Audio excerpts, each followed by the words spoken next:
So we're back once more on our 1975 diesel step-side pickup. And last time we replaced the axles, but on the test drive, a couple things happened. The throttle cable was sticking a little bit, very bad, and it wasn't going away. It was getting worse as the drive went on. And also the tachometer stopped working. So there were some other problems, but those are the ones that I want to primarily address because I really need the tach because I like to keep an eye on it. I mean, I don't need it, but it's nice.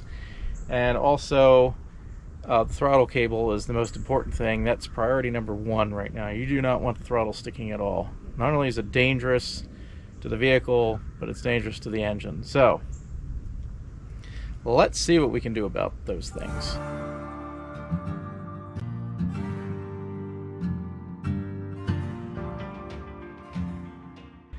So I don't know how it is for a lot of people, but one of the big things for me about making a truck or a classic car or vehicle drivable is making it so that if you go out and you go, well, I got to move that car across the yard so I can mow or something like that. When you think about that, do you think it's a pain, or do you just not think about it and go start it up and move it? Because if you're thinking about it as a pain, oh, I gotta go start that thing up and let it warm up and idle, and it's a pain to start and get started and all that other stuff, that doesn't make a good driving experience for me, and it definitely doesn't make a good potential daily. It doesn't make a good classic vehicle overall for me. It's not a good experience. Now this thing, the only thing really keeping us from doing that is the throttle. It's annoying, it sticks a little bit, and last time we took it out and drove it, it was actually sticking, and I think we hit the governor a few times, which is not good, because that's at about 3,200 RPM. And the engine runs great, and it starts great, but it's a pain because you gotta mess with the pedal, and it sticks a little bit, and you gotta feather it sometimes. And now an old diesel like this, just like a tractor, you know, you put it at about 25% to start it, you know, because that's these old pumps, that's the way they work. There's no extra fuel injected during the starting process or anything. You do that manually with your foot or your hand throttle on a tractor. That's the way this engine is designed, and even some of the old Cummins, you know, the inline P pumps and stuff like that, that's the way they're made to start. You manually depress the pedal about 25%, and then you start it, and you know, then you back off and everything. Well, with the way this throttle sticks and everything, that's kind of a pain to start it. So that's one of the things, and you know, a sticking throttle isn't good anyway, but that's one of the reasons you don't see this truck move much, because it's kind of a pain to start and move right now. We need to fix that, and I think I have the right solution. I did find a throttle cable that I think will work. It's really hard to find a throttle cable for this because it's still got a standard GM pedal assembly with a hole runs through this plastic fitting, and then it's got a little ball on the end, and that's what this clips into the pedal, and it's held backwards by spring pressure on the throttle. On the other end though, it's completely different than a GM cable. It's got like a pin, like one of these. I don't know which end. I can use either end of this. I don't know. I think I'm going to use this end, and I'll maybe either take the cable out. I think there's an adjustment screw there. I can take the cable out and put one of these on with a ball end, or there's a ball end on there. I don't know. Let's play around with this and see. It should be the right length, and we're going to pull that old sticking cable out and put this one in. I think the cable is sticking. I'll show you here. I think it's sticking because of the way it bends, and it can't clip into the firewall right. This one has a screw-on bulkhead connector, so there's no plastic clip that goes through the firewall. It can get old and break. This is the original throttle cable that came with the truck when I bought it. The guy put it in the 90s, and it's still there, and that's probably why it's old and broken down and not working right. So let's see if we can clean up the throttle cable on this thing. So because of the nature of this Isuzu engine, the pump is down there and the throttle is way back on that side. Unlike a Cummins where the pump is up here and the throttle is just a straight shot right from the pedal on the driver's side, on an American truck anyway, because the driver's sitting over here. So the cable has to come, that's the red one here, the cable has to come from the pedal, curl around and go down there, and that's kind of a pain, but same with the shutoff cable here that's clipped to it. So I'm gonna take this out anyway. It has to clear this breather here, this crankcase breather, and as you can see, it's big, it's not flexible, and it makes for a funny angle as it goes through the firewall. I think that's part of our problem. May not be the whole problem, but it's part of it.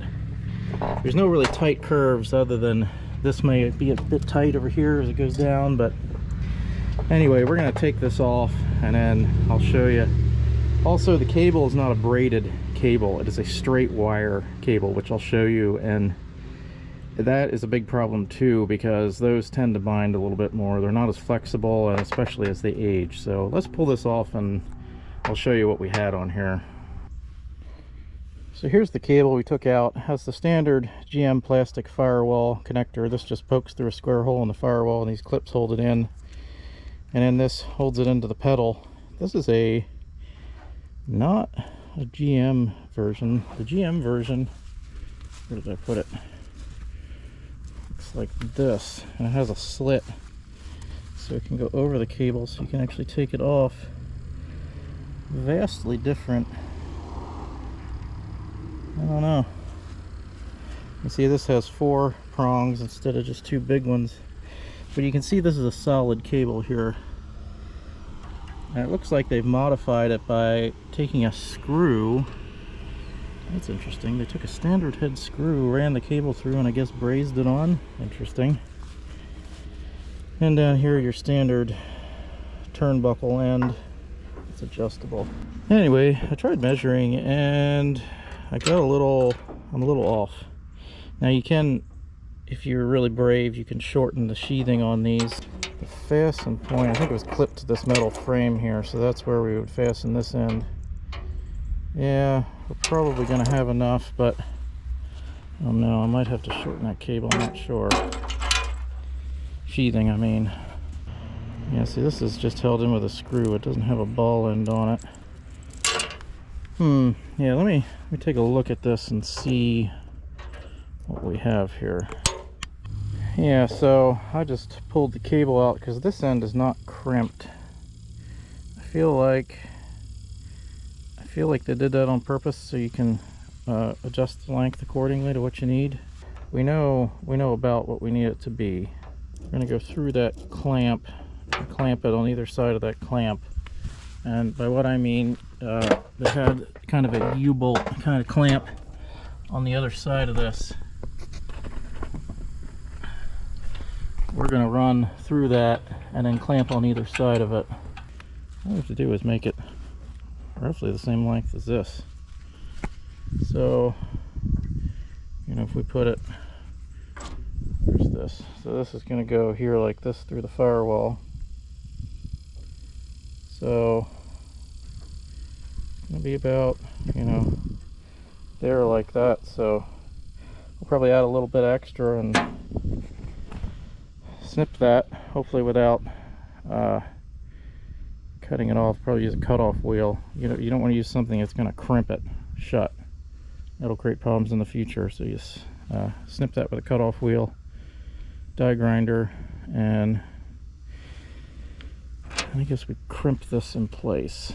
I have a bunch of crimpers. We'll see what works.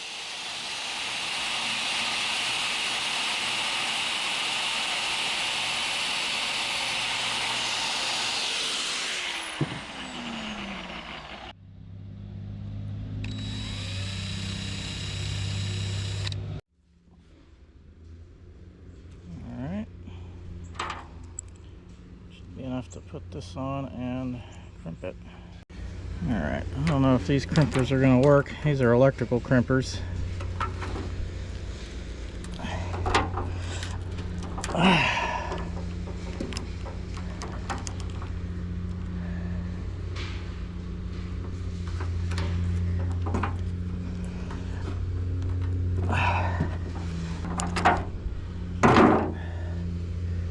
Yeah, I think between that and the glue, it'll hold it.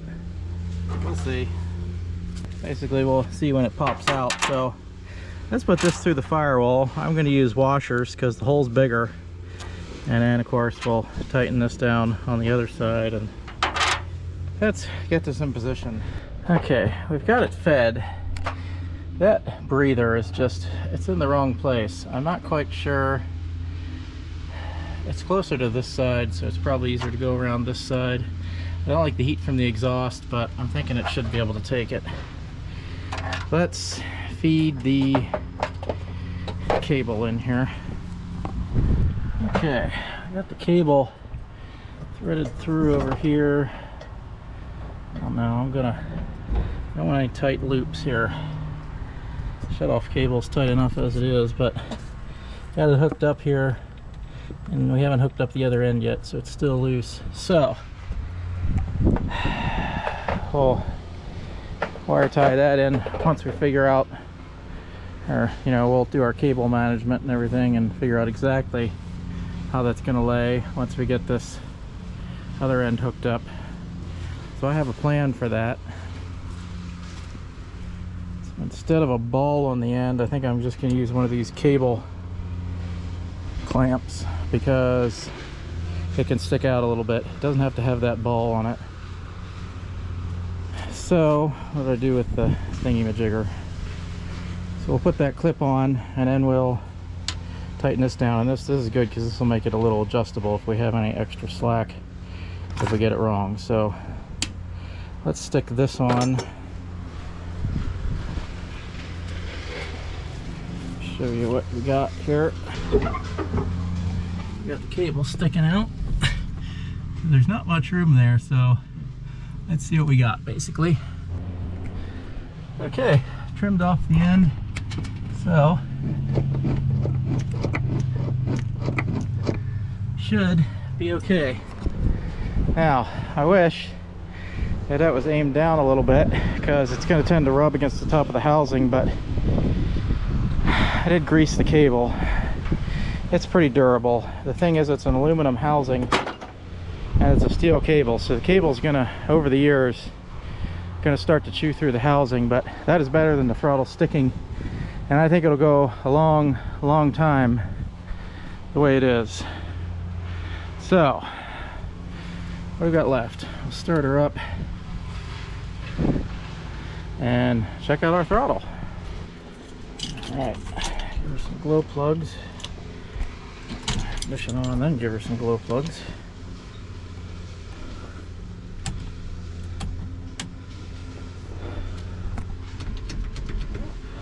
All right, glow plugs off. Throttle off a little bit.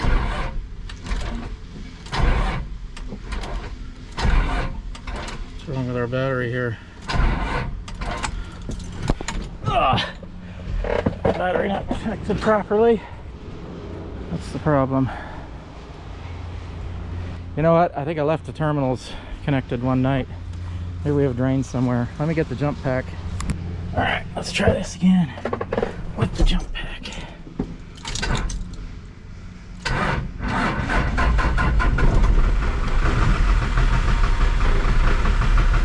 Oh yeah, this throttle already responds a lot better. The tach stopped working during our last test drive. I'm going to have to do something about that. I don't know what it is.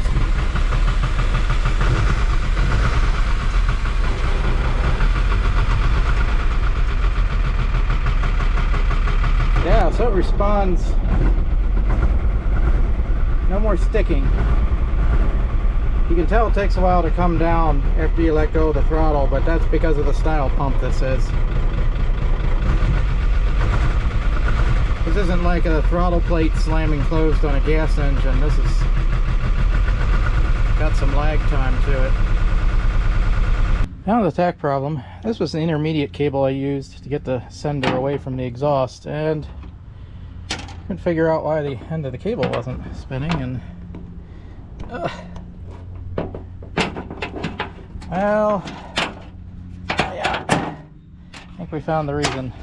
It wasn't even like a tight bend or a tight loop or anything, but there, the housing cracked.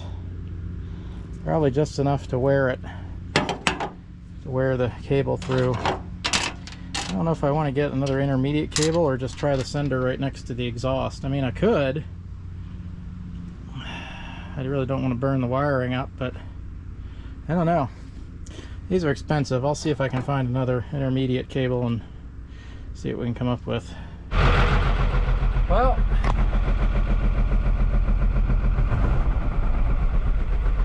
the tach working again. I decided to forego the intermediate cable. I'm going to try to run it right off of the gear drive behind the exhaust.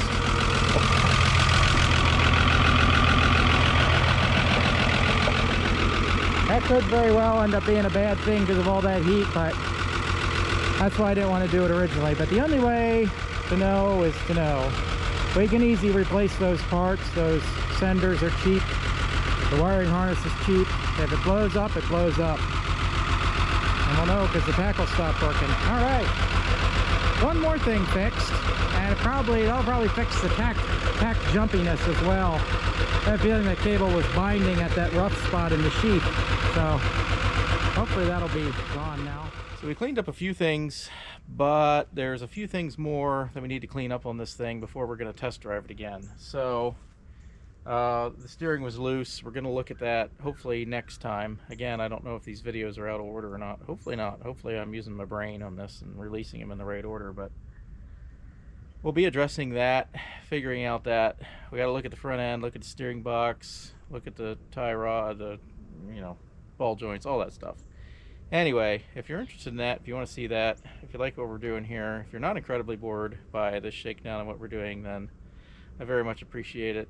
Feel free to tune in next time. Like, subscribe, all those things. Leave me a comment. Tell me what I could have done easier or better down below. And as always, thanks for watching.